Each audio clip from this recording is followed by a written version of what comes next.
God bless you. God bless you. It's well with you. We're here again to reason with our Savior and Redeemer Jesus Christ. I want to let you know that you are a beloved, and Jesus loves you so much. That's why He gave His all for you and I. And in order to tap into that divine inheritance in Christ, we equally need to offer our all to Him to have access to all He has in store for us. And once again, I want you to take note of this, that you are a beloved, and He came much for you. All He did for you and I is all centered on His love towards humanity. If God never loved mankind, He wouldn't have allowed His only Son to die for our sin. The Bible says He was offered for our sin and was raised again for our justification. So He paid the debt we owned and never was able to pay, or to reconcile us back together to God. So before we continue, let's just sing this song and pray briefly as we commit this discussion into the hands of the Almighty God. Who is like unto Thee, O Lord? Who is like unto Thee, O Lord? Among all the gods, Father, who is like Thee? You are glorious in holiness, fearful in praises, do ye wonders, hallelujah.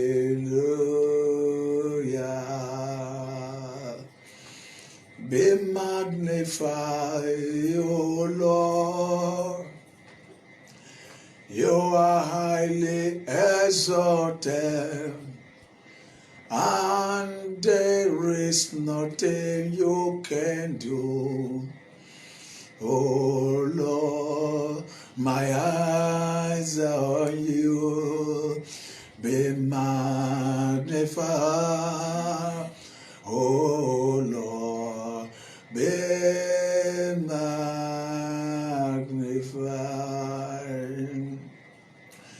Be lifted up, be lifted up. O Lord, be lifted up, for You are holy, righteous and holy. O Lord, be lifted high. Thank You, Lord. Let's pray briefly together. Father, in the name of Jesus, we thank You because it has pleased You to allow Your Son Jesus to be crucified for the sins of us all. We have come to the knowledge of the provision of Calvary, and we have come to align our life to the finished work. We ask that the voice that speaketh from Calvary speak of mercy and grace to our life. Let Your grace be released upon us. Let Your countenance, Lord, shine forth upon us. Let our sins be forgiven. And let us not be condemned by the world. Let us not be condemned by the wicked and by the devil, knowing very well that we've been justified by the finished work of Jesus on the cross of Calvary. As we go through Your words, touch every life, break the power of sin, heal the sick, let the oppressed go free, open the eyes of the blind, break every yoke, Release your blessing upon your children. Let every door the enemy has shut against them be open. Let every good thing they lay hands to do prosper. Make them to be like trees planted by the rivers of water that bringeth forth fruit in all season, that their glory shall not wither. Whatever they do shall prosper. In the name of Jesus. Holy Spirit of the living God, minister to everyone. Touch life. Let there be genuine salvation, genuine repentance. Let there be all-round transformation of their life to the glory of your name. Thank you, Lord, because I know it is done. In Jesus' mighty name we pray. Amen. Once again, I want to present this brief message titled, You Are Not Condemned. You are not condemned. No power has what it takes to condemn you. Man cannot condemn you. The devil can't condemn you. Witches and wizards can't condemn you. Even your enemies can't condemn you. There are condemnation by sin. There are condemnation by infirmity. There are condemnation by death. There are condemnation by suffering of hardship. And all these aspects of condemnation has its root. Devil can condemn you by sin. There are an enemy who want to wicked you. They go to herbalists and propagate lies. You did this to them, and therefore they want to condemn you with incurable or terminal diseases. They may decide to target your heart, your liver, your kidney, release spiritual poison just to condemn you among the living. Some may want to condemn you with instant death. Most of them, they say he slept and didn't wake up again. They say his BP is the enemy is behind it. They've gone somewhere to condemn you, and spirit of death is sent to make sure you go to bed and you do not wake the next day. Many have been condemned to death. Suddenly, they weren't able to see the next day to tell the story of what really happened before they left. Unfortunately, many are still being condemned untimely by wicked vessels in the hand of them. There is madness in the heart of men.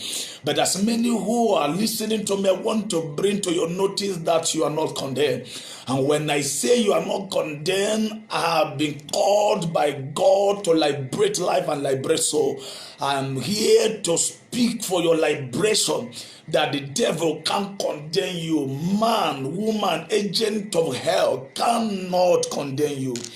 Praise the Lord. I'm reading from the book of Romans chapter 8 from verse 1.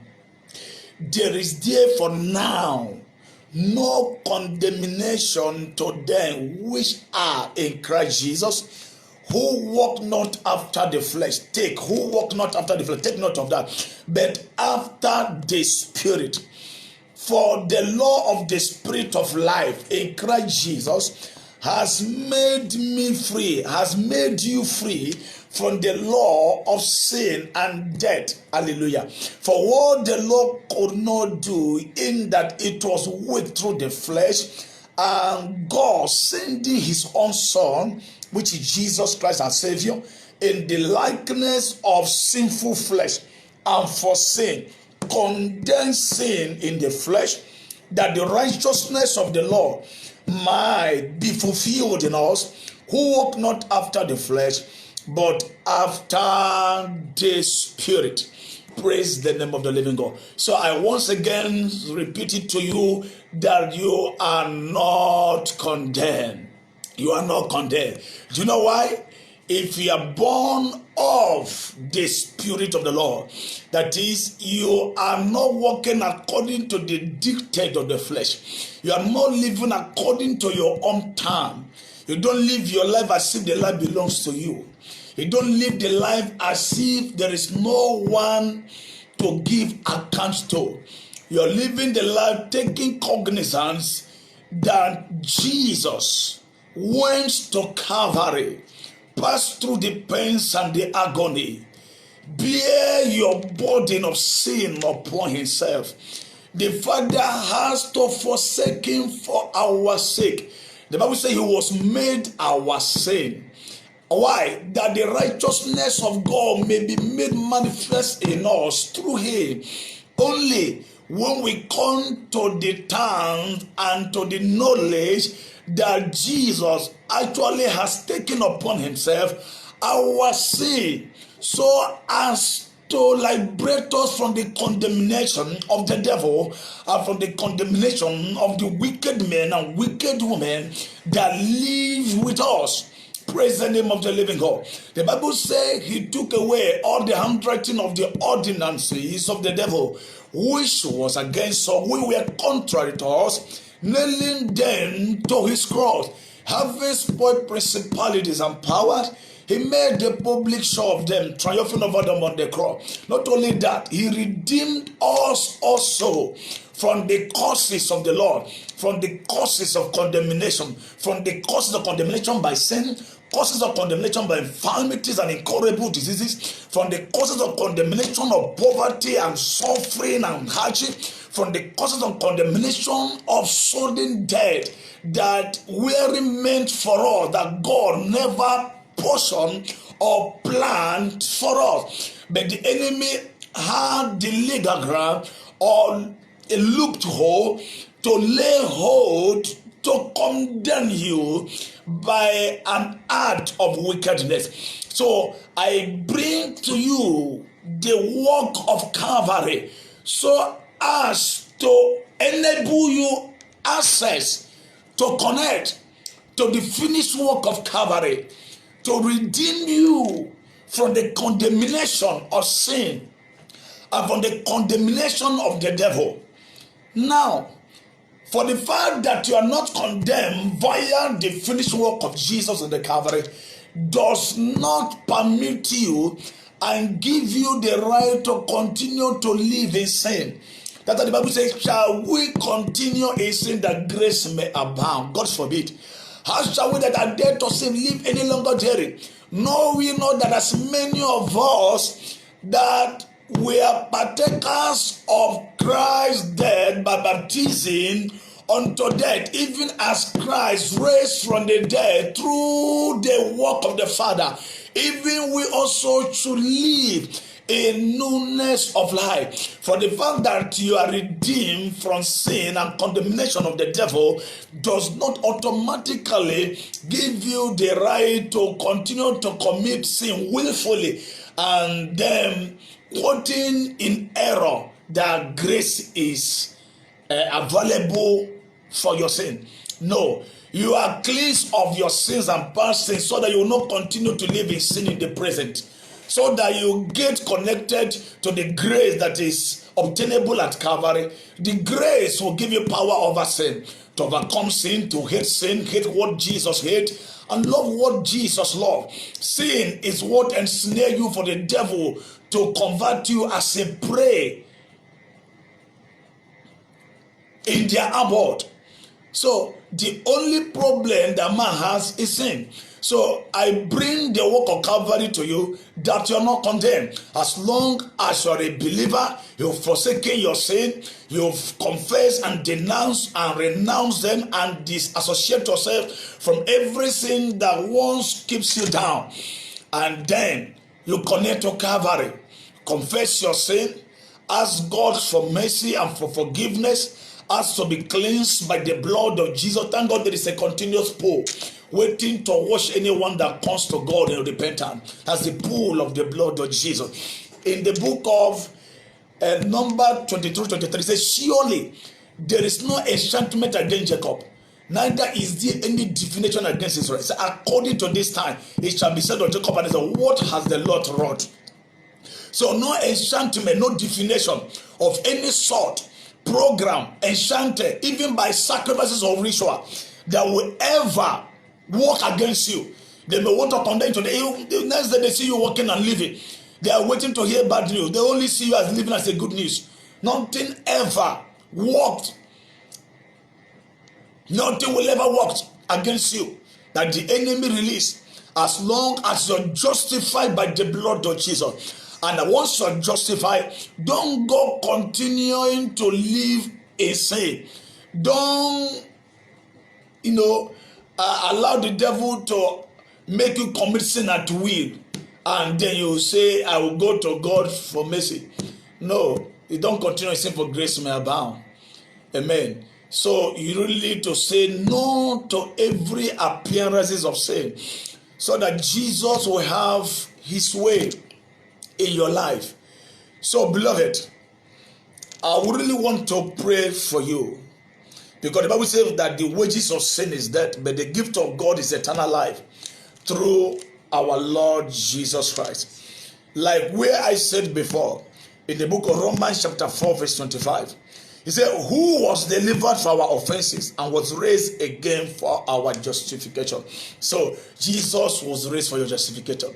You are free from condemnations, so you are not condemned. Jesus has redeemed you from the curses of the law, being made a curse for you. For it is written, the curse is anyone that's hung on the tree. So Jesus was hung on the tree and carried the curse of death the enemy released against you upon himself, the cause of terminal diseases. That is why they can't affect you. You can't have them. That's why they can't kill you. No man born of a woman has the right to kill you. So you have to come to understand that this is your right and privilege in Christ. It goes to the Bible. The Bible says wisdom is a defense. Money is a defense. But the excellency of knowledge is that wisdom give life to them that has it. That the excellency of knowledge is that wisdom give life to them that has it. So having the knowledge that you will not continue to say that grace may abound will give you that wisdom that will help you to have the life of Christ in you. Amen. Yes, blessings of the Lord, it maketh rich and does not add sorrow. They are defense. Wisdom too is a defense. But knowing what you should know in order to know how to apply it for your life to be secured is paramount for your living. So my people perish for lack of knowledge. He said, but you shall know the truth shall set you free. That is the knowledge you should know.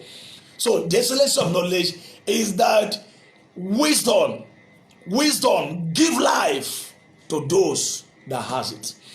From today, I pray you come to the knowledge of the truth of the work of Calvary that Christ has finished on your behalf. And from today, I decree and declare that you are free from the condemnation of the devil in the name of Jesus. Now, I am going to pray for you. In case the enemy are condemned you by incurable infirmity, are going through some terminal diseases, you are being condemned by a particular sin that have enslaved you. The more you try to overcome this, you yourself falling back to the sin like a dog returning back to this vomit. So Jesus wants to break that yoke over your life and totally set you free, because he has paid the debt on your behalf. And in case the enemy are condemned, you're afraid of death, I want to bring to your knowledge that you can't die. You cannot. The enemy has no such right to kill you as long as you're hidden in Christ and God. As I come under the anointing and power of the Holy Spirit, as I declare the word of the Lord with authority and power, that yoke will be broken. You'll be free. You will not die. But I want to put it to you. If the enemy insists that they must kill you, they will take your place. For the Bible says, he that diggeth a pit shall fall therein. He that rolleth a stone shall be rolled back to them. So whatever demons and arrow of death, I will order them to return back and slay the sender, because they don't get pit and they will fall therein. But be not to you, the enemy can condemn you, can't die. Jesus has come to give you life and more abundantly. Let's pray together. I want you to repeat and say, Lord Jesus, I thank you for today. I've heard your word. I believe you're my Savior. You died for me. I'm so sorry for my sin and my past living. Forgive my sins. Wash me, body, soul, and spirit with the blood of the Lamb. Give me the power to sin no more. I say bye-bye to my sin. From today, I am now a new creature in Christ Jesus. Make me to shine forth as light in this world. Thank you, Lord. In Jesus' name we pray. Wonderful. What a glorious thing to be a light to the world. The Bible says you are the light of the world, a city set on a hill that cannot be hidden. Therefore, let your light so shine before men, that they may see the goodness of the Lord in your life and glorify the Father which is in heaven. I'm going to pray for you because you're going forth as light, and that light is going to shine upon you now. Father, in the name of Jesus, I thank you for your sons and daughters that are connected And let the grace that operated flow into their life. How that their sin be forgiven. I ask that the power of sin be broken over your life. Let the power to sin no man, to resist the devil, be released upon their life right now in the name of Jesus. For there's many that have been condemned by infirmity, by incurable and terminal diseases. I ask you stretch forth your hand upon them, and I declare command that those terminal diseases, Lord, receive divine touch. Let healing virtues of Christ be released upon their life. Let it flow from the crown of their head to the sole of their feet, penetrating their heart, their lungs, their liver, their kidney, their intestine, their bloodstream, their brain, every part of their body, whatever that has been condemned, every organ or unit or system of your body that the wicked has condemned, I decree life upon them. In the name of Jesus, as many have been condemned to die gradually by infirmity, little by little, I revoke that cause of death. I decree you shall not die. I stand as a servant of the Most High, before whom grace I covenant. I stand this day. I decree and declare every cause of death, every cause of infirmity over your life is broken by the reason of the anointing. In the name of Jesus, I decree at the mention of the name of Jesus that you're free. You're free from death, from sin, from infirmity, from diseases. Every cause or yoke of hardship and suffering is broken and destroyed over your life in the name of Jesus. I stand as a servant of the living God in this generation, and I decree over your life under the anointing and commission of the Most High God that any power that has vowed not to let you go, from today I release the hand of God against it. I command that hand to wither and loose you in the name of Jesus. If they do not let you go after now, I proclaim divine judgment upon the wicked over your life. For the Bible says that God reserved death for the wicked. Whatever they plan for you, every pit they have dug for you, the same pit shall swallow them up in the name of Jesus. I decree your freedom. You are free. You are healed by the power of the Holy Ghost. The stripe of Jesus has made you free. You cannot be condemned. The enemy can't keep you in bondage any longer. Jesus Christ of Nazareth has set you free and made you whole. You are free indeed. Go and sin no more. Go and take your possession. Go and live and not die. Go and break forth by the power of the Holy Ghost. In the name of Jesus. And the Lord said, arise and shine, for your light is come. Your light is come, and the glory of the Lord is risen upon you. Though darkness may cover the earth, and gross darkness the people, for the Lord your God will arise upon you, and the glory of the Lord shall be seen upon you, and the Gentiles shall come to the light. He said, kings shall come to the brightness of your rising. You are rising to a place of preeminence. You are rising to a place of glory. Go and reign as the eagle. In the name of the Father, and of the Son, and of the Holy Ghost. In the name of Jesus. God bless you for connecting, and those who connect after now. The anointing will locate you right there where you are. I will say amen to it. The hand of the Lord will rest upon you mightily. It is well with you. God bless you. So meet again next week Tuesday. It is well with you. You can connect our YouTube channel. You can connect our Facebook page and our Instagram. Get connected and remain blessed from Holy Ghost Fireworks and Evangelical Ministry of in Enugu. God bless you. See you next time.